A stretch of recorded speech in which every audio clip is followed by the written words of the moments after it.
എൻ്റെ 4ാമത്തെ പ്രേമമാണ് ചേട്ടൻ മുട്ടയിൽ കൂടോത്രം വെച്ച് പൊട്ടിക്കുന്നത്.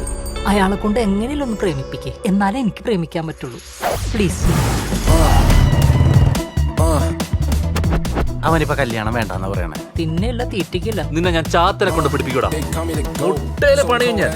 നിങ്ങൾ എന്തായാലും കല്യാണം കഴിക്കാൻ. എനിക്ക് ഇന്നും ഉത്തരം കിട്ടാത്ത ചോദ്യം അത്. ഏട്ടൻ നിൽക്കുമ്പോൾ അനിയൻ പ്രേമിച്ച് ആരായാലും മുട്ടയിൽ കൂടോത്രം ചെയ്യും. ഇപ്പോഴത്തെ പിള്ളേർ ഇങ്ങനെയാണെങ്കിൽ അടുത്ത ജനറേഷൻ എന്താവോ എന്തോ.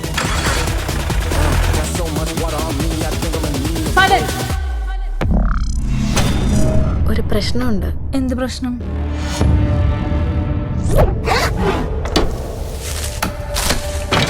പ്രയത്ന പേടിയൊക്കെ ഈ കൈ എന്നെ രക്ഷിച്ചത്.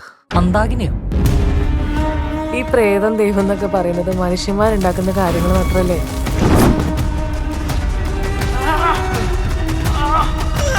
ഹിപ്നോട്ടൈസിങ്. എന്നോടൊന്ന് കോളേജിലേക്ക് വരുമോ? ഇപ്പോഴോ? ഇതാ തന്നെ പ്രപ്പോസ് ചെയ്യാൻ. നമുക്കിപ്പോ കോളേജിൽ പോയാലോ? മന്ദാകിനി കാട്ടിക്കോ? നേതാവ് പോയാ മതി. ഇത്രയും പ്രശ്നം ഉണ്ടായിട്ടും ഞാൻ നിന്നെ ആ കോളേജിൽ തന്നെ ചേർത്ത് എന്തിനാന്നറിയോ? അവിടെ നടക്കണ എന്താണെന്ന് അറിയാൻ പറ്റുമല്ലോ.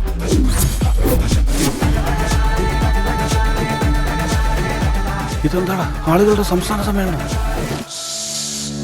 നീ കാട്ടക്കടയോട്ടുള്ളോടെ. എൻ്റെ മനസ്സ് പറയുന്നു ഒരു മരണം കൂടെ നടക്കുന്നു. നിങ്ങളുടെ കൂട്ടുകാരനോട് ഇനി എന്ത് ശബ്ദം കേട്ടാലും കാട്ടിലേക്ക് പോണ്ടെന്ന് പറഞ്ഞേക്കും.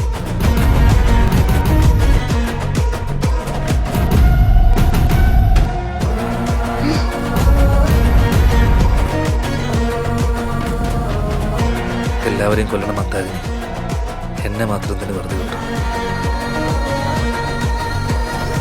വേറെന്തോ ഒരു കാരണമുണ്ട്.